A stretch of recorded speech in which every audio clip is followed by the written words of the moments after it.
What if I told you the next economic crash isn't coming from Wall Street or Silicon Valley, but from your neighborhood mall, your local hospital, and maybe even the job you go to every morning?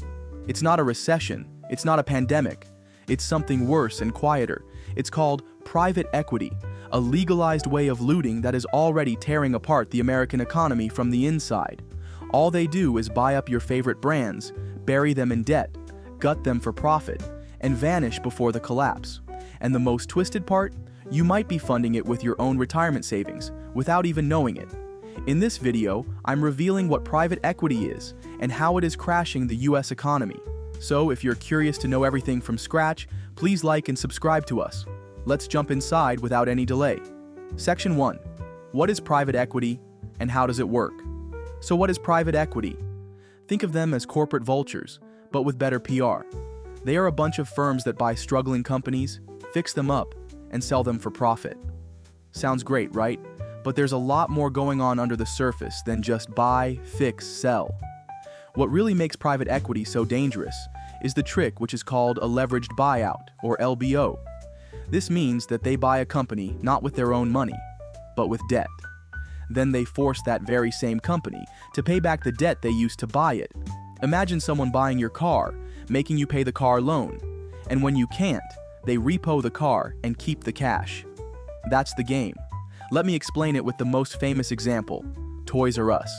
In 2005, Toys R Us was doing fine, not amazing, but fine. Kids still loved toys, and parents still bought them, but private equity firms saw dollar signs. They bought the company for $6.6 billion without using their own money. Instead, they borrowed most of the money to buy Toys R Us, then made Toys R Us responsible for paying the loan back. As a result, the company had to pay $470 million a year just in interest. 2 years later, Toys R Us was spending more on interest payments than they made in profit. By 2017, they were dead. 33,000 people lost their jobs. But the private equity firms, they walked away with hundreds of millions in profits.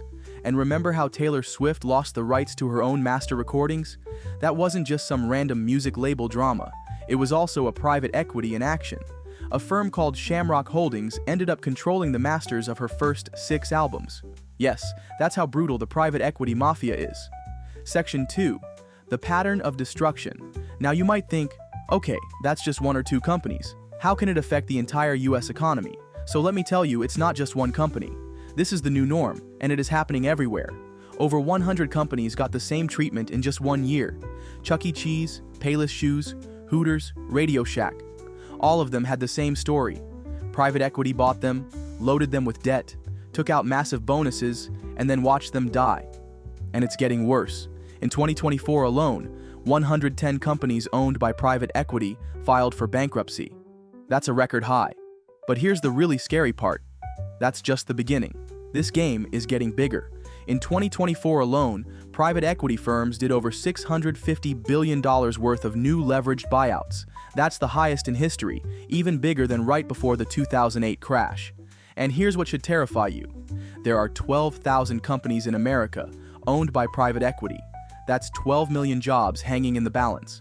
When these companies start failing, and they eventually will, it's not just rich investors who would get hurt. It would be your neighbor, your coworker, maybe even you. Section 3. The coming crash. Now remember how private equity borrows money to buy companies? Well, banks don't want to hold on to those risky loans forever. So they do something that should sound terrifyingly familiar. They bundle all these loans together and sell them to other people. It's like taking a bunch of rotten apples, mixing them with a few good ones, and selling the whole bag as premium fruit.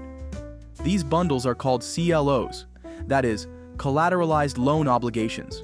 Just think of them as loan packages. And guess who buys them? Your pension fund, your insurance company, the retirement accounts of teachers, firefighters, and regular working people. So let's zoom out. First, they bankrupt companies. Then they sell the debt to your pension. And now they want to gamble with your 401k, which is your employer-sponsored retirement savings plan. Yes, with Donald Trump back in the White House, financial giants like BlackRock and State Street are already making moves. BlackRock just launched a new retirement fund that mixes in private equity and corporate debt, like blending dynamite into your savings account. But here's the question no one's asking. If private equity is such an elite investment club, why are they suddenly so eager to let everyday Americans in? The truth is that they're not doing you a favor. They're looking for someone else to hold the bag. And when this blows up, it's not their yachts that go under. It's your retirement. This is the exact same trick that caused the 2008 financial crisis, just with companies instead of houses. Back then, banks bundled risky home loans and sold them as safe investments. When house prices crashed, the whole system collapsed. Now they're doing the same thing with company loans, and those companies are drowning in debt. What's even more alarming is how deeply private equity firms are embedded in the US economy. These firms are responsible for roughly 6.5% to 7% of the entire US GDP, a staggering $2 trillion in 2024 alone. That kind of economic footprint means they directly employ millions of Americans across various industries. But since 2009, companies owned by private equity have laid off over 1.3 million US workers.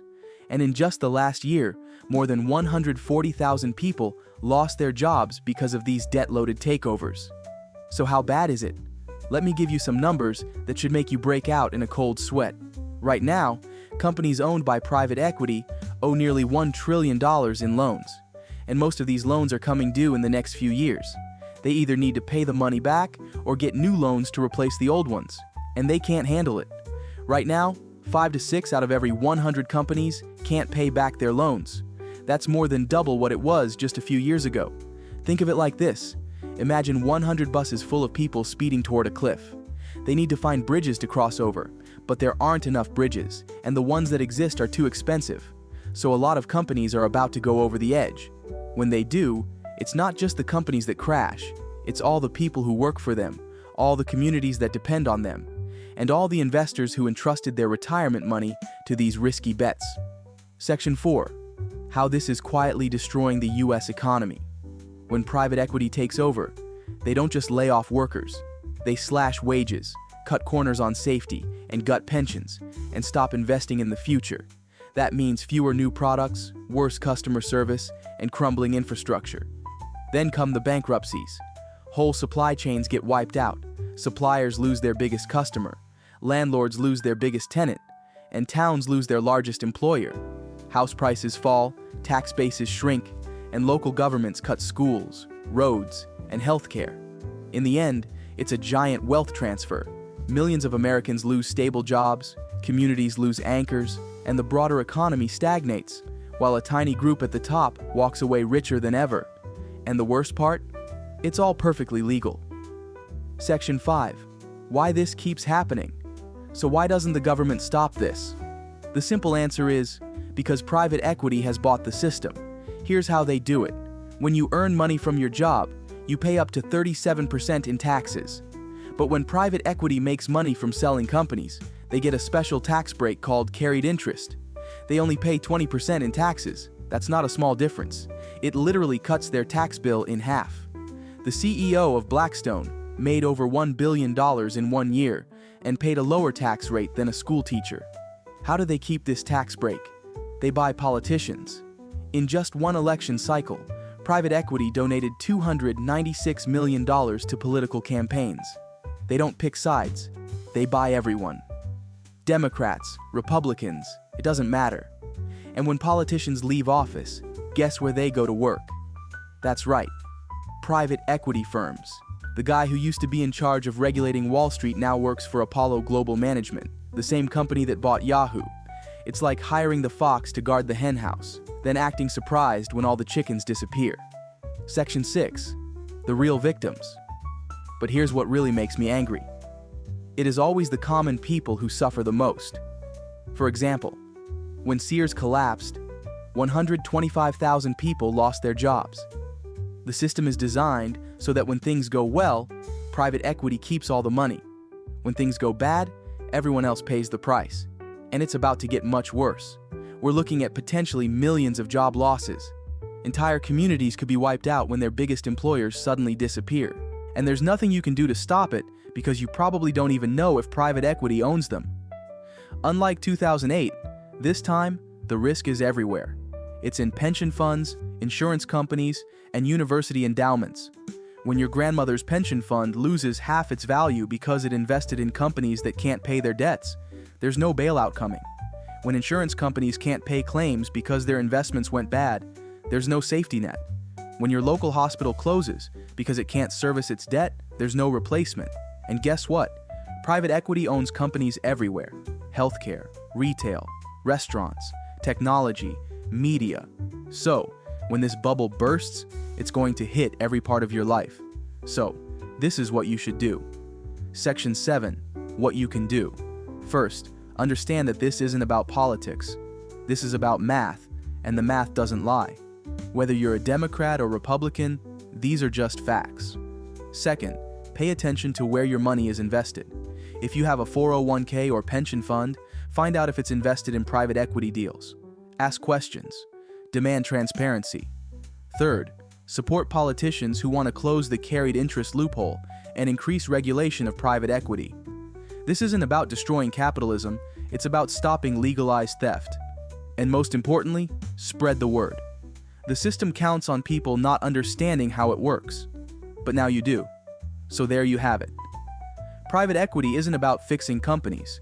It's about extracting every possible dollar from them until they collapse, then walking away while everyone else deals with the consequences. With nearly $1 trillion in debt coming due over the next few years, we're about to find out just how many more companies are going to get fed into this meat grinder. The question isn't whether this bubble will burst, it's when. And when it does, make sure you're not the one left holding the bag. Because in this game, there are only two types of people: those who understand the system and those who get crushed by it. Which one are you going to be? Let me know in the comments. Thanks for watching.